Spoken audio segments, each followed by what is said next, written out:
গরমের দুপুরে যদি এই রকম আম দিয়ে মাছের টক হয় তাহলে তো খাওয়ারটা জমে যায়, তাই না?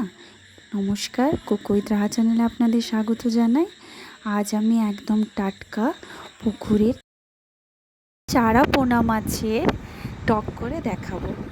প্রথমে আমি মাছগুলো ভালোভাবে ধুয়ে নিয়েছিলাম, তারপর মাছটাকে নুন, হলুদ গুঁড়ো, লঙ্কা গুঁড়ো দিয়ে ভালোভাবে মাখিয়ে নিয়েছি। এরপর আমি তেল গরম করতে দিয়েছি, তেলটা গরম হয়ে এসেছে। এরপর আমি এক এক করে মাছগুলো ভালোভাবে ভেজে নেব। মাছগুলো এপিট ওপিট করে ভালোভাবে ভেজে নেব। এক পিঠ ভালোভাবে ভাজা হয়ে গিয়েছে, এবার আমি উল্টে দিচ্ছি মাছগুলোকে, আরেক পিঠ ভালোভাবে ভেজে নেব। মাছগুলো আমার সব ভালোভাবে ভাজা হয়ে গিয়েছে, দেখতেই পাচ্ছেন। আপনারা যদি কেউ আমার চ্যানেলে নতুন হয়ে থাকেন, আমার চ্যানেলটি সাবস্ক্রাইব করে দেবেন। এরপর আমি কড়াইয়ের মধ্যে তেল দিয়ে দিলাম, তেলটা গরম হয়ে এসেছে। এরপর আমি পেঁয়াজ কুচি দিয়ে দিয়েছি। পেঁয়াজটা একটু ভালোভাবে ভাজা হয়ে যাওয়ার পর এর মধ্যে আমি সর্ষে বাটা দিয়ে দিয়েছি। সর্ষেটা ভালোভাবে কষানো হয়ে যাওয়ার পর এর মধ্যে 1 চামচ লবণ দিয়ে দিয়েছি, কারণ সর্ষেটা যাতে তেতো না হয়ে যায়। এরপর এর মধ্যে এক এক করে গুঁড়ো মশলা অ্যাড করছি। 1 চামচ হলুদ গুঁড়ো, 1 চামচ লঙ্কা গুঁড়ো দিয়ে আমি মশলাটাকে ভালোভাবে কষিয়ে নেব, যাতে মশলা থেকে তেলটা ছেড়ে বেরিয়ে যায়। এরপর একটু সামান্য জল দিয়ে দিয়েছি।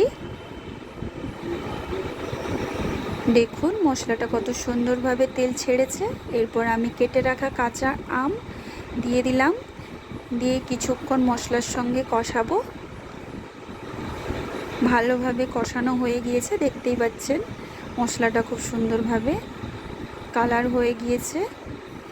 এবার এর মধ্যে আমি জল দিয়ে দেব। আমার যতটা পরিমাণে জল লাগবে আমি ততটা দিয়েছি, আপনাদের যতটা লাগবে আপনারা ততটা দেবেন। দিয়ে কিছুক্ষণ ফুটিয়ে নেব। জলটা ভালোভাবে ফুটে উঠলে তারপর আমি এক এক করে মাছ দিয়ে দেব। এরপর আমি এর মধ্যে 1 চামচ লবণ দিয়ে দিলাম। আমটাও খুব সুন্দরভাবে গলে গিয়েছে, টক বেরিয়ে গিয়েছে। এবার আমি এক এক করে ভাজা মাছগুলো দিয়ে দিচ্ছি, দিয়ে আমি কিছুক্ষণ ফুটিয়ে নেব। নেওয়ার পরে আমি এটাকে নামিয়ে রাখবো। রান্নাটা আমার হয়ে গিয়েছে, আমি গ্যাসটা অফ করে দিলাম। দেখুন কত সুন্দর কালার হয়েছে আর দেখতে কত সুন্দর হয়েছে, খেতেও কিন্তু খুব ভালো লেগেছিল। এইভাবে আপনারাও একবার বাড়িতে বানিয়ে দেখুন, আশা করছি আপনাদেরও খুব ভালো লাগবে। যদি আপনাদের আমার এই ভিডিওটি ভালো লেগে থাকে তাহলে কিন্তু আমার চ্যানেলটি সাবস্ক্রাইব করে দেবেন, লাইক শেয়ার করতে ভুলবেন না। এতক্ষণ আমার ভিডিওটি দেখার জন্য আপনাদের ধন্যবাদ। আবার দেখা হবে নতুন রেসিপি নিয়ে। ভালো থাকবেন, সুস্থ থাকবেন।